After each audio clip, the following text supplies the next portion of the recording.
नमस्ते दोस्तों, स्वागत है आपका हमारे चैनल नॉलेज इज़ करेंसी पर। तो दोस्तों, आज की इस वीडियो में हम पढ़ने वाले हैं रसखान के सवैये। रसखान जी का जन्म 1548 में और इनका निधन 1628 में हुआ था। रसखान जी का असली नाम सैयद इब्राहिम था और इनका जन्म दिल्ली के एक संपन्न परिवार में हुआ था।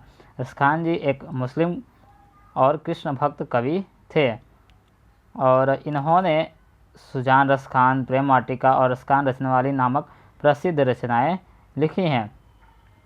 ये मुस्लिम कवि थे और ये श्री कृष्ण के भक्त थे, यही इनकी विशेषता है। तो आइए आज की इस सवैये की पहले सवैये की शुरुआत करते हैं। मानुस हो तो वही रसखान, बसो मिली गोकुल गांव के ग्वारन। तो इस लाइन में रसखान जी श्री कृष्ण से कहते हैं कि हे भगवान, यदि मुझे मनुष्य होने का जन्म मिले, अगर मुझे मनुष्य जन्म मिले तो मैं गोकुल की गाय चराने वाले ग्वालों के बीच में जन्म लेना चाहूँगा। मतलब मैं इसी ब्रजभूमि का ग्वाला बनना चाहूँगा। जो पशु हो तो कहो बस मेरो, चरो नित नंद के धेनु संझारन। और यदि मैं पशु बना तो मैं यहाँ नंद के गायों के बीच में, मंझारन अर्थात बीच में, नंद के गायों के बीच में ही चरना पसंद करूँगा। पाहन हो तो वही गिरी को, जो धर्यो छत्र पुरंदर कारण। पाहन, यदि मैं पत्थर बना तो मैं उसी पहाड़ को, गिरी मतलब पहाड़ का पत्थर बनना चाहूँगा जिससे आपने अपने तर्जनी उंगली पर उठा लिया था। किसकी रक्षा के लिए? गांव वालों की रक्षा के लिए, गोकुल वालों की रक्षा के लिए आपने पुरंदर मतलब इंद्र के कारण, जो इंद्र का प्रकोप था उससे बचाने के लिए आपने इस पहाड़ को अपने छोटी उंगली पर उठाकर सभी गांव वालों की रक्षा की थी। मैं उसी पहाड़ का पत्थर बनना चाहूँगा। जो खग हो तो बसेरो कारो मिली कालिंदी, कुल कदम की डारन। और यदि मैं पक्षी बना तो मैं यही चाहूँगा कि ये जो कालिंदी नदी है, यमुना नदी के किनारे जो कदम का पेड़ है, इसी डाल पर मैं अपना बसेरा बनाऊँ।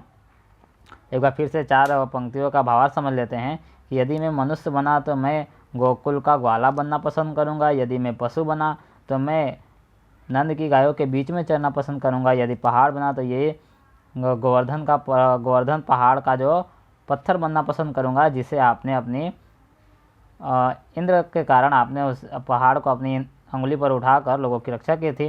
और यदि मैं पक्षी बना तो मैं इस यमुना नदी के किनारे जो कदम का पेड़ है, इस पर अपना बसेरा बनाना चाहूँगा। या लकुटी अरु कमरिया पर, राज तिहुपुर को तजी डार। और ये लकुटी और कमरिया मतलब लाठी और कंबल यदि मुझे मिल जाए तो इसके लिए मैं तीनों लोगों का जो राजपाट है उसे भी मैं त्याग दूंगा। मतलब यहाँ पे दिखाया जा रहा है कि कवि जो है वो कृष्ण से कितने, रसखान जी कृष्ण से कितने मतलब जुड़े हुए हैं और कितना उनके प्रति लालसा है कि यदि उन्हें जो कृष्ण भगवान जो कंबल और लाठी मिल जाए जो कृष्ण भगवान धारण करते थे, तो उसके लिए वह तीनों लोगों का जो राजपाट है वो त्याग देंगे।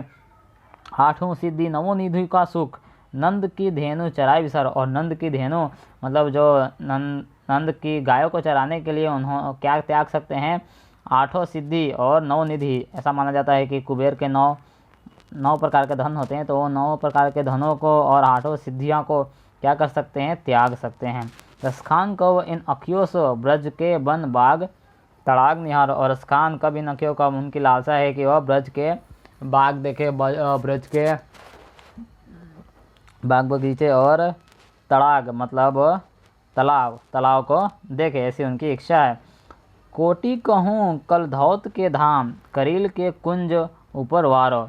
और करोड़ों सोने के महल किसके ऊपर? करील के कुंज। करील मतलब कांटों के, कुंजन मतलब जंगल। तो कांटों के जो जंगल है इसमें घूमने के लिए, इसमें रहने के लिए वो क्या कर सकते हैं? करोड़ों सोने के महल का भी त्याग कर सकते हैं। तो आखिरी 4 पंक्तियां देख लेते हैं कि कवि जो है वो कहते हैं कि मैं तीनों लोगों का राजपाट त्याग सकता हूँ यदि मुझे श्री कृष्ण की जैसे लाठी और कंबल मिल जाए। और यदि मुझे धेनु गाय चराने का मौका मिले, नंद की गाय चराने का मौका मिले, तो मैं 8 सिद्धि और 9 निधि का सुख भी त्याग सकता हूँ। कहना करते हैं वो सब कुछ त्याग सकते हैं। और ब्रज के बन बाग निगार, और ब्रज के बागों को घूमने के लिए, देखने के लिए उनकी आंखों में बहुत ही लालसा है, मतलब कब उन्हें ऐसा मौका मिलेगा, उनकी प्रतीक्षा है। और अंतिम पंक्ति में कहते हैं कि मैं ये कांटे से बने जंगल में, जो कृष्ण भगवान जिस जंगल में रहते थे, ऐसे कुंज से बने जो ये कांटे वाले जंगल है, इसमें रहने के लिए वो क्या कर सकते हैं, करोड़ों सोने के महल का और करोड़ों सोने के धाम जो हैं क्या कर सकते हैं, वो त्याग कर सकते हैं। तो ये था उसका भावार्थ। तो दोस्तों, कैसी लगी आपको इस कविता का भावार्थ, ये सवैये का भावार्थ आपको कैसा लगा, हमें कमेंट करके ज़रूर बताइए। और मोर नॉलेज के लिए क्या कीजिए, हमारे चैनल को सब्सक्राइब कीजिए। See you in next video, bye bye.